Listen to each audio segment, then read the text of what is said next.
people, welcome to my YouTube channel. My name is Oge and I'm glad to have you here as always. Thank you for joining me for the first time. I'm glad that you're here. Do subscribe, I'll appreciate it. And if you're returning, thank you, you're the best. So today I'm talking about preparing for your IELTS test. So IELTS test is the international language, English language test that is used to prove your English proficiency. So if you're leaving the country, that's to work or study, whatever, as long as you're doing that in English, these people will require you to provide a proof of English language. So IELTS test is one of such proof.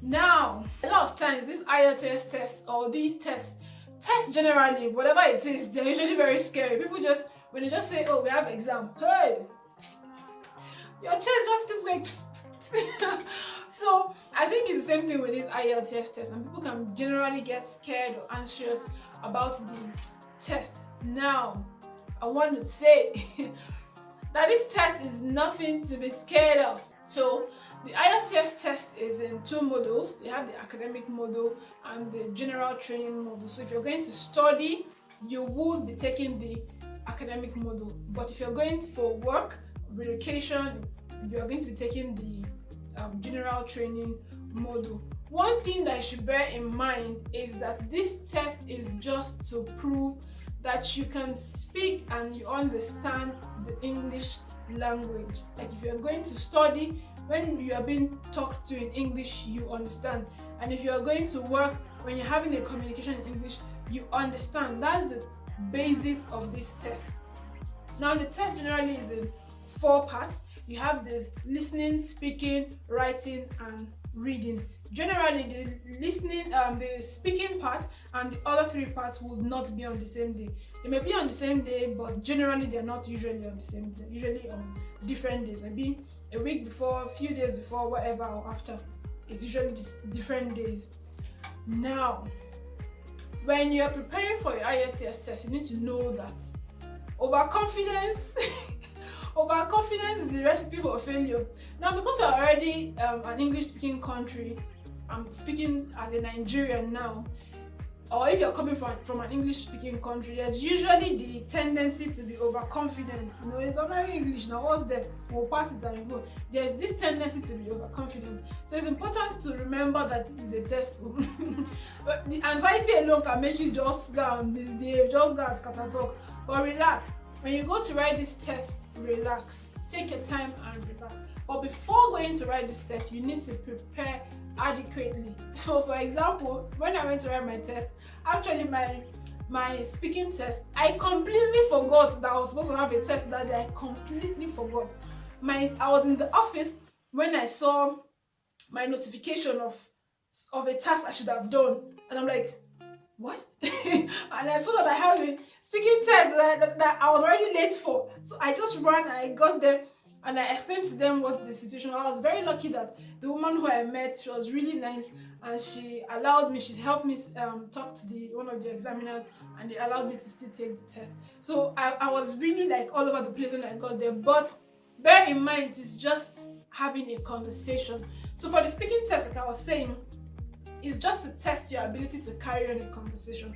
So it's not like something that you need to be super worried about. Just go there, be relaxed, and have a simple conversation. You're going to be asked basic things like probably where you grew up in, how you see life, about how you see something, your idea or your thoughts about something. There's no right or wrong answer when it comes to the speaking test. The important thing is to carry on a conversation. Can you have a conversation properly? That's all it is. How can you carry on a conversation? If you go there and you're stressing yourself, you will just end up saying nonsense. You understand? You end up scatter talking. Relax and talk like you have a normal conversation with somebody. Now, I see that a lot of people do like they go for IELTS test classes. While I understand that it's an exam, so you need to go for probably prepare for it and all, I personally don't know why I would go for such classes. I wouldn't. I didn't. So I don't know. I made an 8.8 band. So a band 8. So what do you call it? Yeah, that was this.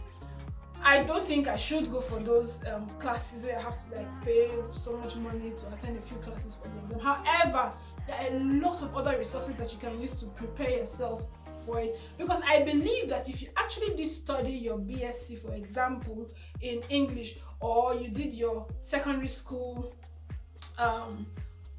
education in English, IELTS test is not a big deal, really. If you did your basic education in English, you have your normal conversations in English, you have been surviving all these years in English, trust me, it's not going to be so much of a big deal if you just do a little bit of practice before the exam. So for example, all the resources that the British Council will give to you is really useful. Go through them. As additional resources, you can check some apps. So for me, I had this IELTS Test prep app installed on my phone. So I was testing their prep test questions, read your test questions. YouTube is another great resource, another place to have a lot of test questions, lots of practice questions, practice resources. You have Google, is your friend, use it. With all of these resources, I promise you, you're going to be good.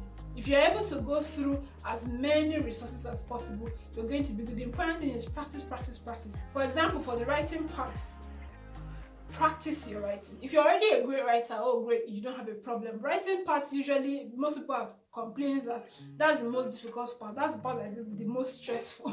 That is the most stressful part. But take your time and practice. Practice, practice, practice. And you will be good. I promise you, you are going to be good. So now the writing part usually is in two sections. The first part will be like a letter, an informal or a formal letter, depending on what they choose to give to you at that time. You are to write that. So have a general idea how this works. What's the structure of an informal letter? What's the structure of a formal letter? What's the beginning? What's the end? Understand how all of this is. Go through the materials that you already have, resources that are all over the internet for you. And the second part would usually be an essay, which sometimes might ask you to give your arguments on something or defend something. Like for example, like you're doing a debate or something. So give your thoughts for something or against a particular topic. Bear in mind, these guys just show up, give you topics that you cannot cram something and come to the exam hall. The important thing is to understand structure, understand how these things work, so that when you get there, whatever the question is, you are good. Whatever the question is, you follow the same structure and you'll be good. That's how the English language works. As long as you're following the structure, regardless of what it is, you follow the same pattern, you follow the same structure, you follow the same principles, you are going to be good. You're going to be fine anyway. Now, for the reading part, the most important thing in reading is to be able to understand everything that you have read, grasp the most important points as much as possible. So if you have done a lot of practice, you will find out that you might not even need to read the whole text. You might not even need to read the whole thing. You understand the structure of how the reading questions come out, and you will see that there are some places that you just need to skim through. Be able to skim through the whole text and grab the general idea of what the text is about. At least this is how I did mine.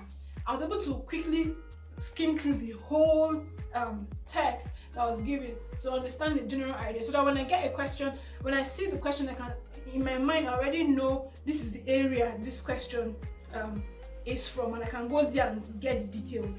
If I say another question, this is the area it came from, and I can go there and get the details. If you take too much time in reading everything, you're going to exhaust the time that you have. You don't have so much time. Remember, part of the test is the timing that you have. You need to be able to maximize the time that you have to skim quickly, get the general idea, know where important things are, and that's it. And you are good to go. Now, the last but not the least, the listening part. Now, this listening part, my brothers or my sisters, if you have any problem before you go for that exam, keep it outside. Because if you are distracted, the moment you're distracted during your listening test, you have missed, before you come back, you probably would have missed like 10 questions already. Because in the listening part, the tape is not played again. Now, during the listening part, you're given a headphone and the recording is played, and you begin to write down the answers for the recording. Bear in mind, this is not going to be repeated for you. So write down the things, the answer, the information you're getting from the recording. Be noting them down as quickly as possible. Then after listening to the recording, you're going to be given some time to now fill in your answers properly. Don't say you're trying to think properly, what is the correct. just pen down the thing as it is going in your question paper. Then later, when you're done with the listening, you can now fill it in properly in your answer sheet. Put your mind there. Because once you blink, like once you get distracted for 2 seconds like this, it's gone. You're not going to play the recording again. Know this. It is not going to be played again. Now, like I said in all the other parts, practice is important. Listen to a lot of all these conversations. Practice, practice, practice. So that if there are some accents that you can't pick up quickly, which is the case generally, the accent that is being used, maybe you're not picking it up quickly. If you practice a few times, you'll be able to pick up these things without having to strain your ears. Remember, that's the part of the test. They want to know that you are able to hear what they are saying. It's not that when they're talking to you now in the class or in the office or something, somebody is talking about, you do not, 90% of what they said, you didn't hear it. You understand? That's the essence of that listening test. That you are able to hear first and understand what is being said to you. Bear this in mind when you are going for these things.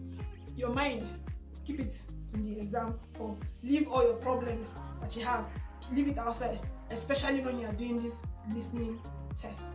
So like I said earlier, the general idea of this test is just to prove that you can speak and that you understand the English language efficiently, to be able to have a conversation, carry a conversation, learn, or whatever it is that you need during the time that you're in this country.